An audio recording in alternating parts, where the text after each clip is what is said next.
Forge FC is ready for their upcoming match. Simply stunning stuff. And finally, their goal. My word, what a rocket. Now, let's get you up to date with Anthon Urciuoli and Match Day Preview on the Forge Audio Network. Hello, Forge fans. Match Day Preview. I'm Anthon Urciuoli.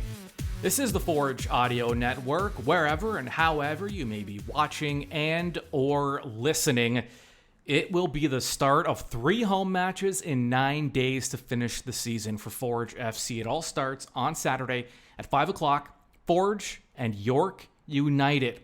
Forge 4 points out of first place with a match in hand on Ottawa. So Forge, by the way, with a win, can clinch a playoff spot, but we know they have even bigger aspirations beyond that. Forge still with a shot at the top of the table, but they will likely have to win against York in order to fulfill that goal. York, by the way, officially eliminated from playoff contention. But if you're thinking York has nothing to play for, you may want to reevaluate the Canadian Premier League, because there is never a match in which a player has nothing to play for. These are players playing for their livelihood, for their careers, playing for next season, playing for, maybe they have aspirations beyond the Canadian Premier League, and they're out there. You never know who's watching, right? They know that anyone could be watching at any time, and they want to make sure they play their best. So York is going to be perhaps even more dangerous now that they don't have to worry about the playoffs. That pressure's off. Now they're playing for pride and for themselves, and they love beating Forge, especially at Tim Hortons Field. And that's what they did last time these two clubs met in Hamilton. York came out on top. Forge, after the match, head coach and technical director Bobby Smirniotis said it was one of the worst matches in Forge's history as a franchise. So you know they'll look to rectify that. Part of the issues, and Bobby reiterated those issues this week in his pre-match media conference, he said that after Forge gave up a second goal to York, he just felt like they stopped playing. And that's not very Forge-like. He wants more energy. He wants more tempo. It would be shocking if Forge played the same way they did last time against York. It's just not this club's MO. So we're looking and we're expecting a better performance from Forge FC. Now, in order for Forge to get there, they're going to need to start scoring a lot more. Because there's been a bit of a power outage after Forge looked just unbeatable to the point where they were averaging 3 points a match at one point through a stretch of the season in the middle there. The goals haven't been there. They've lacked that final touch. It's almost like there's been an extra touch or two that were unnecessary. Just that clinical finishing that Forge has enjoyed for most of this season and for years now. It just hasn't quite been there consistently. Woobens Pacius, Forge striker, a coming out party for him this season. Still among the league leaders in goals scored, still chasing that scoring title. He does still have some ground to make up. But Pacius spoke pre-match in his media conference, and I thought there were some interesting answers here. I asked him about his performance this year, which even he would admit could be a little more consistent. But here's Woobens, a young player, really his first full pro season, and here's what he had to say in terms of his development and the season he's had. Yeah, this year it was a long season, if I can say this, with ups and downs, but I feel like it's the part of the process to be able to have these seasons where you can learn about yourself, learn the game, especially me with my injuries with my knees the last few years, to be able to complete a full year. Of course, I'm happy with this season. Of course, I think I could have done more, but I don't want to be too rough with myself. I think I did some good stuff, and I just want to keep going that way. Yeah, I just thought that was a really great answer from Woobens Pacius. For a young player, is very self-aware, very honest, and very accountable. And I thought that was really impressive. I think that's what you want to hear from your young star. So that's Woobens Pacius. Other guys looking to contribute as well. Now, we are going to check in with CanPL.ca's Mitchell Tierney and get a more in-depth preview and get maybe more of a York perspective on this match. So why don't we bring Mitchell in now? Here we go. Okay, Mitchell, we are at a point in the season now where you're either playing for playoff positioning or you're completely out of it. And with York and Forge, you have both scenarios. Forge still chasing down top spot, York outside of the playoff picture. And I've been kind of debating in my own head about whether they're more dangerous or going to be easier to play against, considering just the situation at hand here. What kind of York team do you think we'll see at Tim Hortons Field on Saturday? Yeah, I think we're still going to see a very good York United side. Obviously, like you said, Tuesday's win for Pacific eliminated them from playoff contention, so they're not playing for that anymore. But with that being said, I think we've almost seen over the last little bit between FC Edmonton, Halifax, York themselves, once the pressure goes off some of these sides, they're able to play a little more freely. They're not as worried about the points as obviously the top sides, Cavalry, Forge, Pacific Valor, and Ottawa have been over the last little bit. So I think we'll see a side that, is really coming into Tim Hortons Field to prove that they are a new side. And obviously we saw that the last time they were there. And I think that, I think we'll see a similar York United side this time. It's just whether Forge can, be better prepared and better respond to the threats that York bring. Yeah, and also, the way just the nature of the league is you're never really not playing for anything. I mean, these players are playing for their livelihoods, their careers. They never know who's watching, if they have aspirations beyond the Canadian Premier League. So in that sense, I mean, there's never going to be a team that has nothing to play for because individually, I mean, there's a lot at stake for these guys. It's a great point. I mean, if you want to look at one story in particular, Osaze de Rosario is a player who's looking for that Canadian Premier League Golden Boot. I think he's at 11 right now, so 2 behind the departed Alejandro Diaz of Pacific, who has the lead right now at 13, and a player who in theory could also, match or break the league's goal record of 14 in a season. Obviously, you'd need to have quite a great last 2 games to do that, but obviously that's something that's on his radar. So there's just one example of a player who has kind of an external motivation to the table coming into this match, and there's always a few of those, as you mentioned. So I mean, what is it about York? Is it as simple as Mo Babuli shows up and all of a sudden there's a different scoring element there, or have they been building to this throughout the year to being just because early on even they were playing well, but the goals weren't quite there? Is Mo Babuli kind of that X factor that they've added? I think certainly. I mean, look, they have been building towards it. Some of the other guys coming in, Ronan Krat, certainly, even Paris G finally having a natural left back for the first time since Didi Nabzi left has been incredibly important for them. But I do think having Mo Babuli, I mean, they've had that quality all year. They've had those players at the base of midfield who are able to defend well and progress the ball well up the field. They've had very good defenders, probably one of the better back lines, honestly, in the entire league all season, and good goalkeeping as well. But, in that final third, they maybe haven't had enough creativity. And with Babuli, all of a sudden, you have to cover him. You have to be careful on him. And that means every other player on the field has that little bit more time. And they do have those danger men who have shown throughout the season at different moments that they can step up and step in big situations, but not consistently enough to warrant the full attention of other teams. So Babuli is that player. It is in this league, one player can make such a big difference. And Babuli has certainly been that player for York United. Forge fans know all too well. That last match, I touched on it earlier between York and Forge. I noticed that when the final whistle went and York secured the 3 points, this is a club that really enjoys beating Forge, and they especially want to beat them at Tim Hortons Field. Do you get that sense too, that if they could play spoiler and just, kind of put a wedge in what Forge's goals are, that they'll be happy to do so?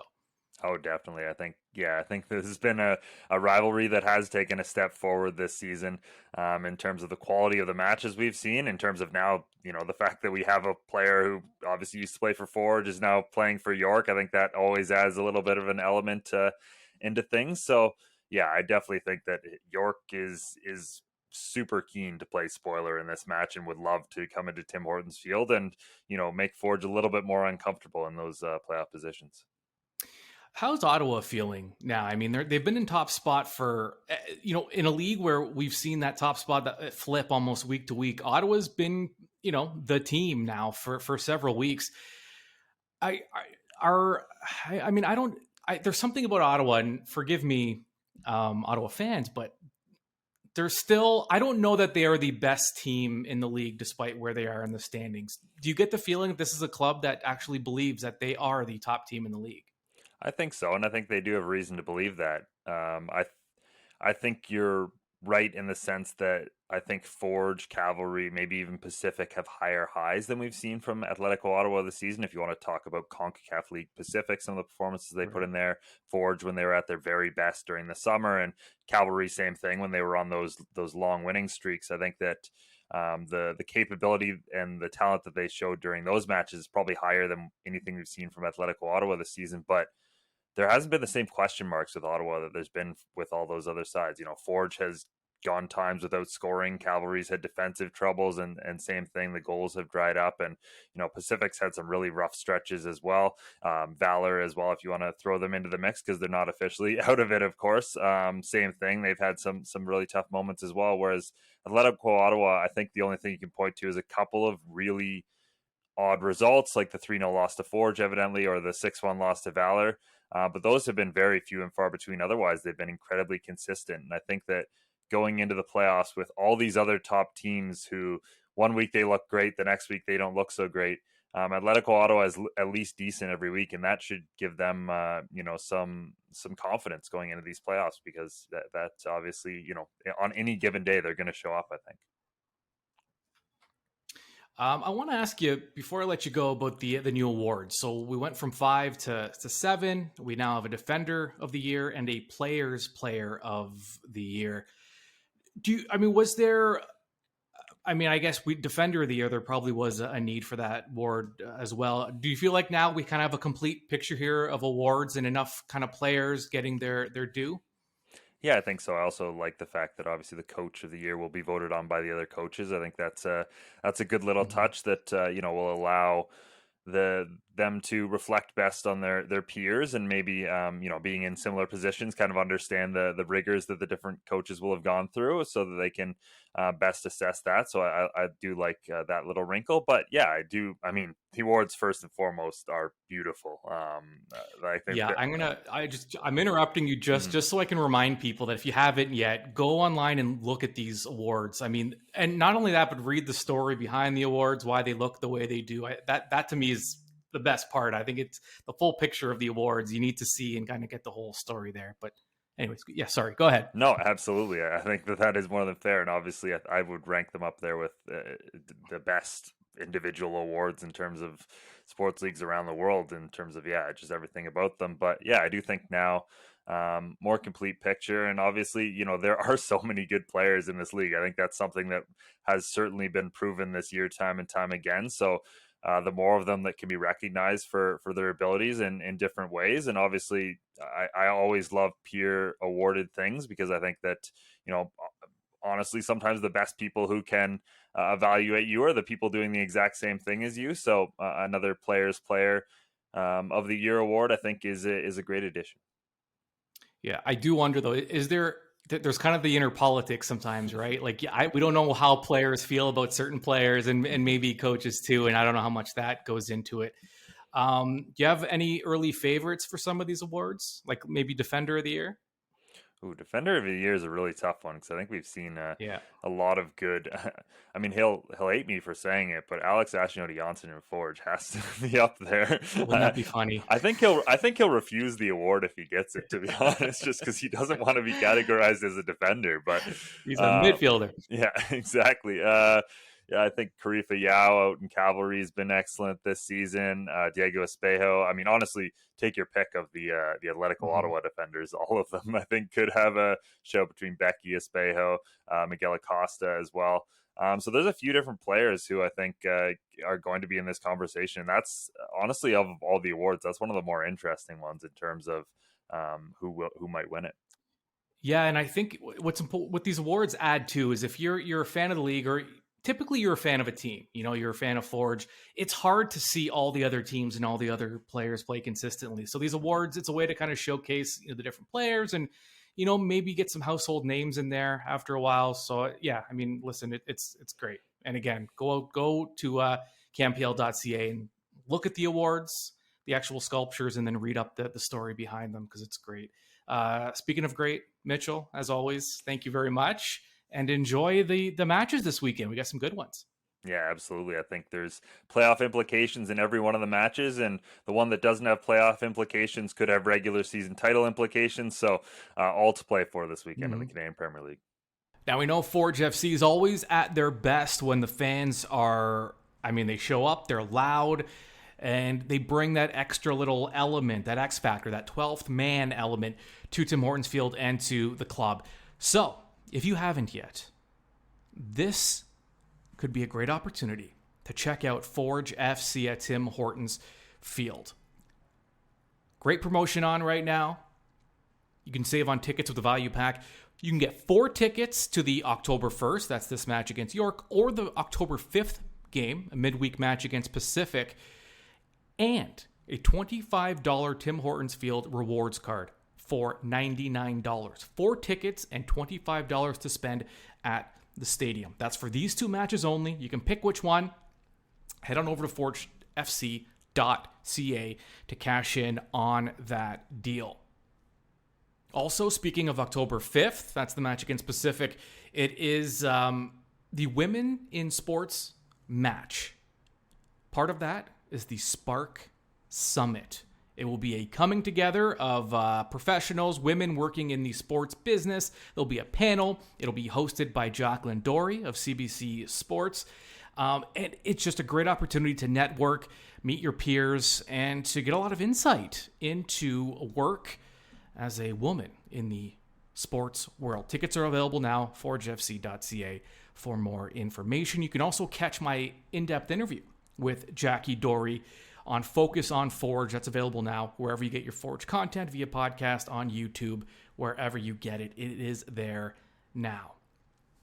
The time for talk is over. Well, not for me, because we still have more talking to do. 3 keys to the match will be coming out shortly. It's just a figure of speech.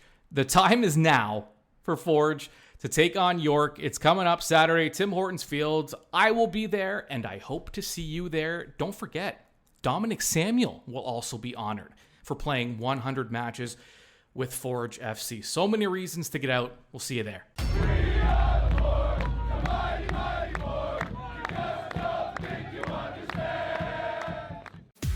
Forge FC is prepared, and now you are informed. This has been Match Day Preview with Anthon Urciuoli on the Forge Audio Network. Subscribe on Spotify or wherever you get your podcasts.